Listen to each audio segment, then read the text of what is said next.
Bienvenidos a una nueva entrega de Internacionales RNA. Les saluda Ileana Leiva y qué bueno que se informe con nosotros sobre lo que está ocurriendo en el mundo. A continuación le presentamos lo más destacado.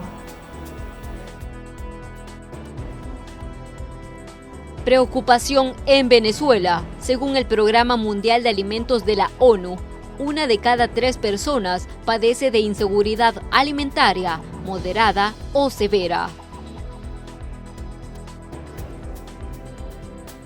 La propagación del COVID-19 mantiene encendida la alerta de las autoridades de varios países. Ya se reportan 79.000 casos de infección y más de 2.600 muertes. Le contamos los esfuerzos que están realizando algunas naciones contra este virus.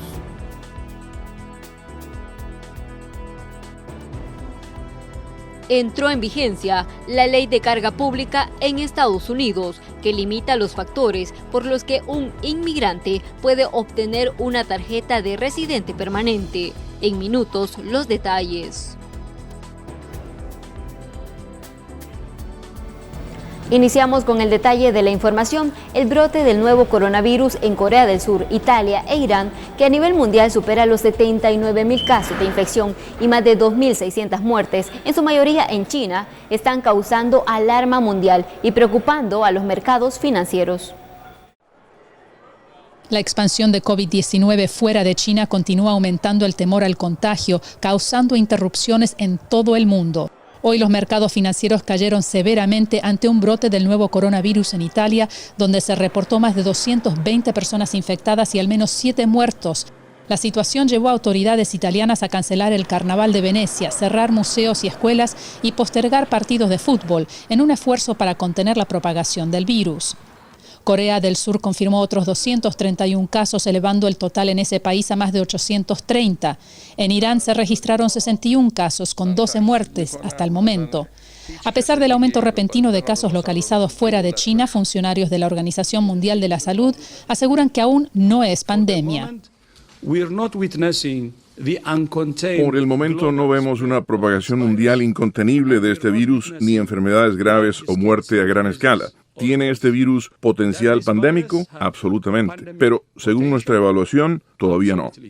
El director general de la OMS enfatizó que la palabra pandemia en este momento no se ajusta a los hechos y usarla causaría miedo. Un equipo de investigación de la OMS que viajó a China determinó que la epidemia en ese país alcanzó su punto máximo entre el 23 de enero y el 2 de febrero y ha disminuido constantemente desde entonces.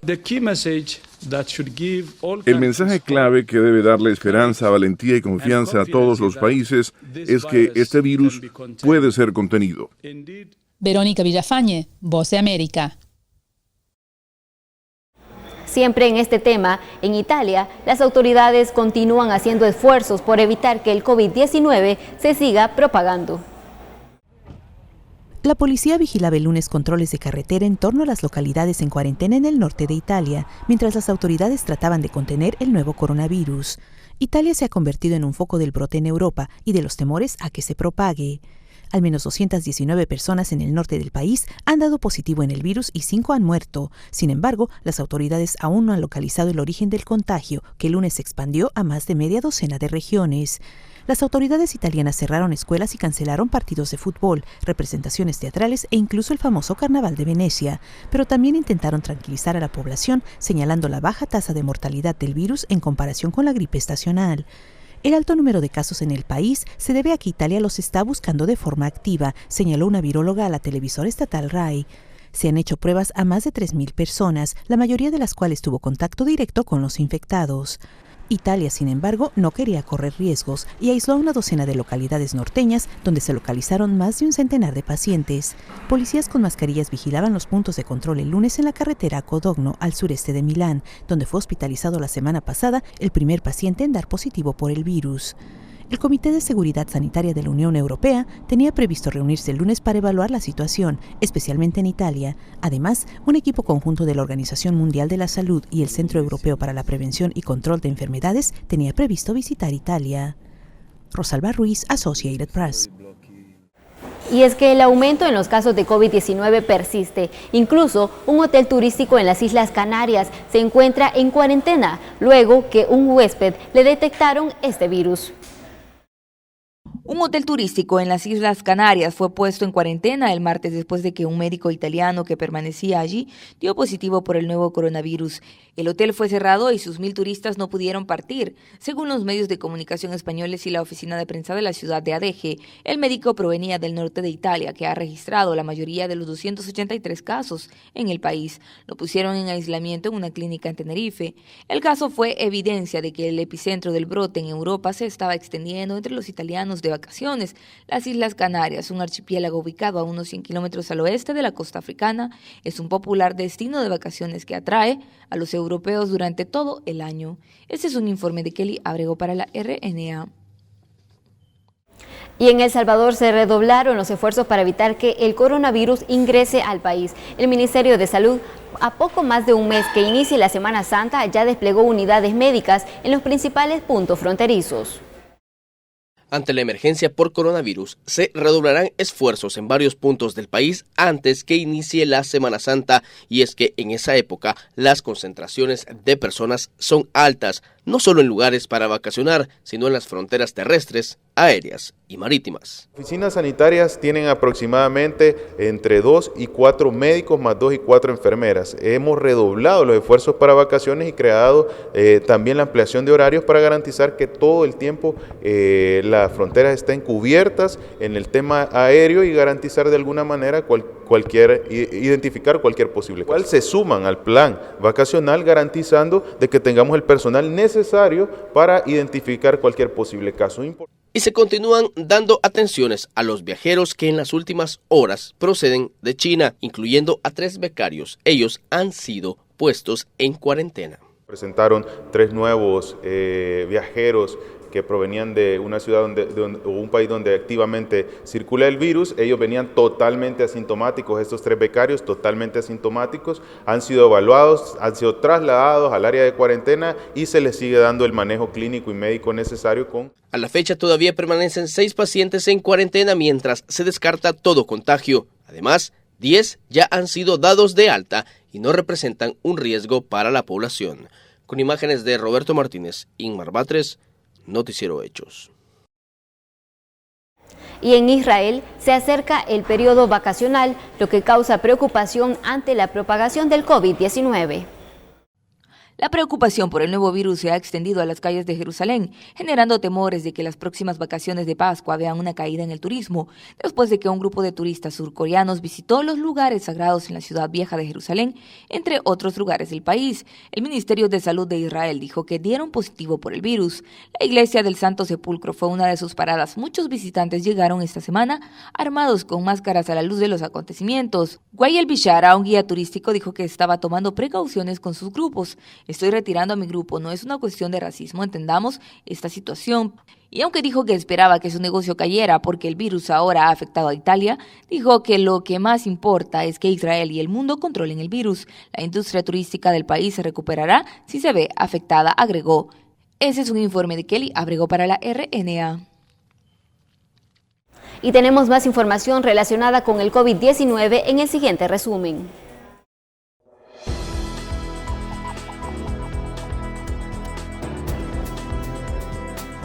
Todavía es muy temprano para hablar sobre una posible cancelación de los Juegos Olímpicos de Verano de Tokio, dijo el martes el ministro de Salud japonés Kazunori Kato durante una conferencia de prensa. 7 países, incluido Israel, están aplicando cierres de fronteras debido al miedo al coronavirus, agregó Kato. El presidente de los Estados Unidos, Donald Trump, dice que es optimista acerca de que China controle el coronavirus que ha enfermado a miles de personas en todo el mundo. Han tenido un parche difícil y en este momento creo que lo tienen bajo control, dijo Trump durante una mesa redonda de negocios en Nueva Delhi, en la India. El presidente también defendió la solicitud de $2.5 mil millones del Congreso para combatir el virus. El ministro de Salud francés Olivier Véran dijo que Francia no está considerando cerrar su frontera con Italia ni prohibir grandes reuniones de personas en el país en medio de las preocupaciones sobre el nuevo virus que se origina en China. Francia tiene 12 casos confirmados del virus con una muerte. Este es un informe de Kelly Abrego para la RNA.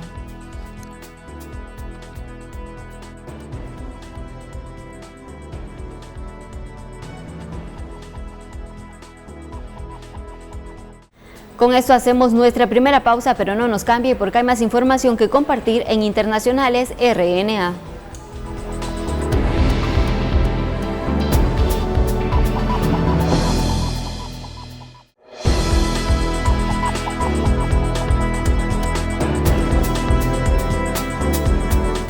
Gracias por su sintonía. Vamos a continuar con más información. Ya entró en vigencia la ley de carga pública en Estados Unidos, que limita los factores por lo que un inmigrante puede obtener una tarjeta de residente permanente.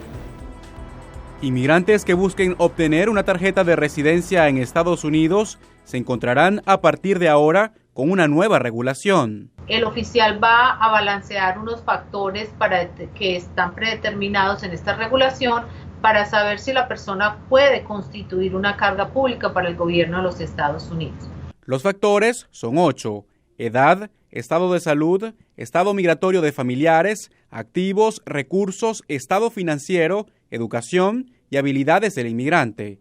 La abogada de inmigración Marta Arias lo explica. El gobierno le pudiera decir, bueno, usted no habla inglés, no tiene una profesión o un skill, no tiene tampoco, aunque tenga buena salud, pues yo no veo que usted vaya a ser una persona que pueda conseguir un trabajo en los Estados Unidos. El factor económico, sin embargo, es el predominante según el abogado John Kiyonaga.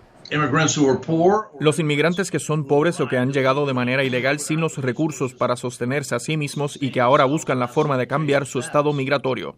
En palabras del secretario interino del Departamento de Seguridad Nacional, no se trata de un juicio moral, sino económico. Por su parte, representantes demócratas como Jim Costa consideran la medida como un cruel ataque a las familias inmigrantes. La medida está enfocada en inmigrantes que han solicitado o podrían solicitar en un futuro ayuda económica para alimentación, salud o vivienda. La idea es premiar con el cambio de estado a residentes permanentes legales a aquellos que no han buscado esos beneficios del Estado y discriminar esencialmente a los solicitantes que lo han hecho. De la medida están exentas las personas que hayan recibido o vayan a recibir la residencia a través de asilo. Otras categorías también están exentas. Los abogados recomiendan que los solicitantes de residencia consulten al Servicio de Inmigración o a un experto. Jorge Agobián, Voz de América. Y el anuncio de la construcción de nuevos campamentos de detención de migrantes ha generado enfrentamientos en la isla griega de Lesbos. Los enfrentamientos estallaron en la isla griega de Lesbos, donde los residentes trataron de evitar la llegada de la policía antidisturbios y las máquinas excavadoras para construir nuevos campos de detención de migrantes. La policía lanzó gases lacrimógenos para dispersar a las multitudes que se reunieron el martes temprano para tratar de evitar que la policía desembarque de los transbordadores autorizados por el gobierno. Los manifestantes prendieron fuego a contenedores de basura y utilizaron camiones municipales para tratar de bloquear el área del puerto. El gobierno dice que avanzará con los planes para construir las nuevas instalaciones en tierras apropiadas y ha prometido reemplazar los campamentos existentes donde las condiciones de hacinamiento se han agravado en los últimos meses. Este es un informe de Kelly Abrego para la RNA. Vamos a cambiar de información porque en Venezuela 1/3 de la población padece de inseguridad alimentaria moderada o severa, y esto lo indicó el Programa Mundial de Alimentos de la ONU. 1 de cada 3 personas en Venezuela enfrenta condiciones de hambre y no pone sobre la mesa comida suficiente. La razón, la severa contracción económica y la crisis política en el país, revela un estudio del Programa Mundial de Alimentos de la ONU. Un gran número de venezolanos sobrevive comiendo principalmente tubérculos y frijoles y según el informe se estaría hablando de más de 9 millones de personas que sufren inseguridad alimentaria a nivel nacional. La realidad que presenta este informe evidencia la gravedad de la crisis social, económica y política en nuestro país. Así dijo Miguel Pizarro, comisionado del gobierno interino para Naciones Unidas, en un comunicado invitando a la comunidad internacional a que actúe. De hecho, el problema parece centrarse más en la dificultad para obtener alimentos que en su disponibilidad debido a los altos precios. Sobre los resultados, el gobierno en disputa de Nicolás Maduro no hizo declaraciones y en el pasado se ha mostrado renuente a invitar a organizaciones internacionales a Venezuela, pero permitió la llegada e investigación del Programa Mundial de Alimentos sin ningún impedimento y obstrucción, dijo el PMA. El PMA espera continuar su diálogo con el gobierno venezolano y proseguir conversaciones que se enfocarán en el camino a seguir para brindar asistencia a aquellos en inseguridad alimentaria. Maduro culpa frecuentemente las sanciones de Estados Unidos por la situación en su país. Sin embargo, según expertos, los problemas para alimentar y brindar atención médica adecuada a sus ciudadanos ya existían antes de las sanciones de Washington. Jacopo Luzzi, Voz de América. Y en Haití, un enfrentamiento entre policías y soldados dejó al menos una persona fallecida. Los detalles a continuación. Un soldado murió debido a las heridas sufridas durante un enfrentamiento a balazos con policías que protestaban por sus condiciones laborales, informaron el lunes las autoridades en Haití. Otro soldado está herido pero en condición estable, dijo en un comunicado el Ministerio de Defensa. Policías intercambiaron disparos durante horas el domingo con soldados del ejército recién reconstituido frente al Palacio Nacional, en medio de protestas policiales por sus bajos salarios y condiciones laborales. Las protestas policiales comenzaron este mes, luego que media docena de policías fueron destituidos por tratar de sindicalizarse. Este policía, que no quiso dar su nombre, dijo que los agentes exigen la reinstalación de sus compañeros despedidos. No nos sentaremos a dialogar hasta que eso se cumpla, dijo. Por lo menos 3 hombres fueron llevados a un hospital cerca del lugar de la balacera, con heridas leves en sus piernas y pies. Un policía uniformado, que pidió no ser identificado, dijo a The Associated Press que los heridos eran colegas suyos. El ejército haitiano fue desmantelado en 1995 después de la caída de una dictadura que utilizaba a los soldados para reprimir a la oposición. El presidente Jovenel Moïse reinstituyó a las Fuerzas Armadas en 2017 con la promesa de que se encargarían de patrullar las fronteras del país y brindarían asistencia en caso de desastres naturales y se mantendrían al margen de los asuntos internos. Hacemos una nueva pausa, pero quédese con nosotros porque hay más información que compartir en Internacionales RNA.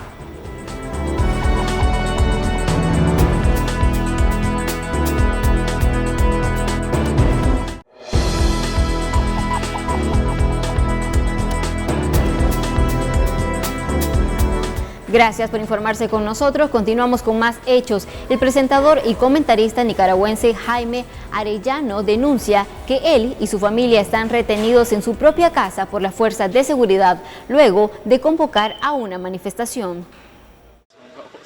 Oficiales de la policía de Nicaragua mantienen rodeada la residencia del presentador de televisión Jaime Arellano, a quien no le permiten salir desde el pasado jueves, día en que junto al opositor Dolores Blandino convocó a una marcha contra el gobierno.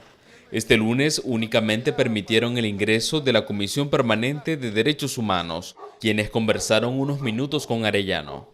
No sé si creen ellos que por teniéndome en aquí casa por cárcel o secuestrado, van a impedirlo. No se va a impedir, porque esta no es una marcha ni por Jaime Arellano ni por los Blandinos, esta es una marcha por la liberación de los presos políticos.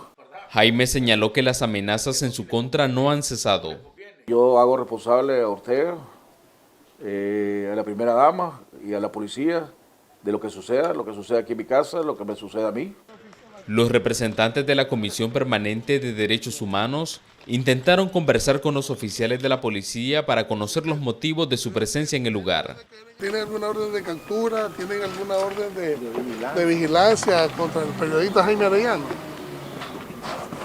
Marcos Carmona, director de esta organización no gubernamental, manifestó que al igual que Jaime, más de 20 opositores han sido víctimas de acoso por parte de oficiales de la fuerza pública. Esto definitivamente es un abuso de este gobierno y lamentamos mucho que esta policía que hoy tenemos, que en vez de estar al servicio del pueblo, esté al servicio de un gobierno dictatorial. La Voz de América solicitó una entrevista con las autoridades de la Policía Nacional sobre las acciones contra el presentador Jaime Arellano. Sin embargo, al cierre de este informe no tuvo respuesta. Donaldo Hernández, Voz de América, Managua. Y en Canadá, indígenas cerraron varias vías en protesta por el gasoducto. Los detalles en la siguiente nota. La policía canadiense intentaba el lunes dispersar a nativos que obstruían las vías de tren en Ontario y que llevan casi 3 semanas impidiendo el tránsito de carga y de pasajeros en la mayor parte del este de Canadá. Los agentes arrestaron a algunos manifestantes en el territorio Tyendinaga-Mohawk, cerca de Belleville, en Ontario, al este de Toronto. Los inconformes han bloqueado vías en las provincias de Columbia Británica, Ontario, Alberta y Quebec, en solidaridad con opositores del gasoducto Coastal GasLink, que atraviesa el territorio ancestral de la tribu Wet'suwet'en en la Columbia Británica. Los Wet'suwet'en se oponen a las obras en sus tierras ancestrales, a pesar de que el proyecto ha sido aprobado por consejos municipales electos. El viernes, el primer ministro Justin Trudeau advirtió que las barricadas serían desmanteladas, calificando de inaceptable la situación y asegurando que se agotaron todas las posibilidades de diálogo. Via Rail, el servicio de trenes de pasajeros de Canadá, anunció la semana pasada que tendrá que despedir temporalmente a 1,000 empleados debido a la paralización del servicio. Otra empresa ferroviaria, CN Rail, también anunció la eliminación temporal de 450 empleos. La crisis ha dejado varados a productos por un valor estimado de $340 millones, según la Asociación de Manufactureros y Exportadores de Canadá.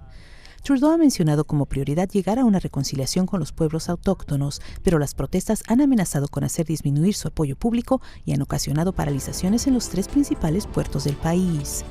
Rosalba Ruiz, Associated Press.